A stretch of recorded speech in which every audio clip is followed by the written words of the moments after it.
So there's this new series I've been reading up on recently called Gachiakuta. I hope I pronounced that right. Gachiakuta by Kei Urana. And from what I researched, Gachiakuta means garbage in Japanese, so that's just like an interesting fact right there. So this series is a shonen manga, and it was first published back in February 16th, 2022. So I'm not too late to the series, but let me say, I'm hella intrigued by just this first chapter alone. Living in the slums of a wealthy town, Rudo and his foster father, Legto, try to coexist with the rest of the town's residents, but Rudo despises the wastefulness of the upper class. Ignoring the warnings from those around him, Rudo regularly rummages through the town's garbage in search for anything useful or valuable to save from the abyss. And this abyss, man, this abyss is just dark, just black, okay? Like that, when I first saw it myself, I'm like, whoa, okay, yeah, I ain't trying to go nowhere near that joint, you know what I mean? So it's a massive hole where anything considered trash is dumped, including people. That's just crazy.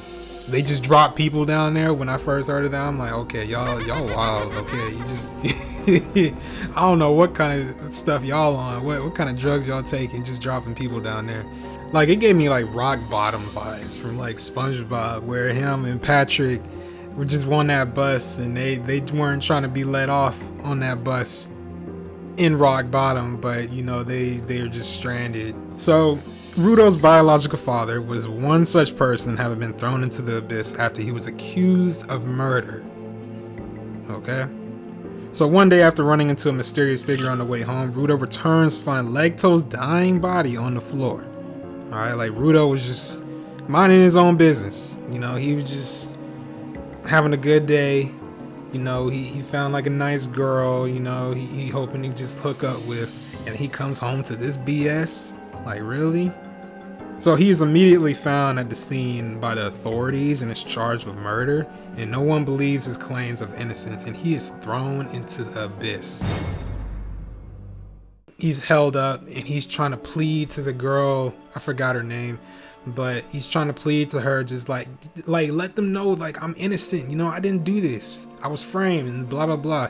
And these people are just so thick-skulled, hard-headed, just they don't know how to think for themselves whatsoever.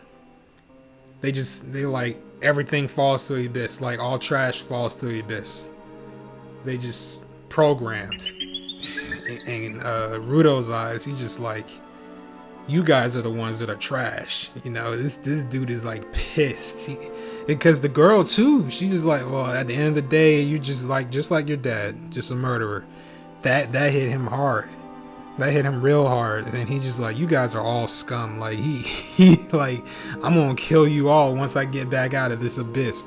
Like, he's out for vengeance. The fact these are people from a wealthy town, you know, they just looking upon, they see Rudo, and he's not like, he's a broke boy, you know, he's living off of scraps, just getting by whatever way he can, right? He done some bad things, you know, steal trash here and there when he really wasn't supposed to. You know, this is just how I perceived it, just off of the first chapter alone. Okay, these wealthy people, they're gonna automatically just stick, quote unquote, like scum like him into the category of murderers. Like, whenever crime scenes are afoot, you know, they're automatically gonna associate people like him to those situations. Instead of dying, however, he finds himself in a strange, foul-smelling place surrounded by monsters made out of trash. When I saw that monster that he came across when he was down there, like for the first time, he woke up, I was just like, I was just creeped out. Like, I can't imagine just the sheer amount of fear one would have just looking at that thing. That thing was butt ugly. Like, that thing belonged in like some Resident Evil, or I don't know. When Rudo is attacked by said monsters, he's saved by a man named Engine, who reveals himself to be a janitor, someone who uses special weapons called Jinkis to combat these creatures in order to get his revenge on the one who killed Legto.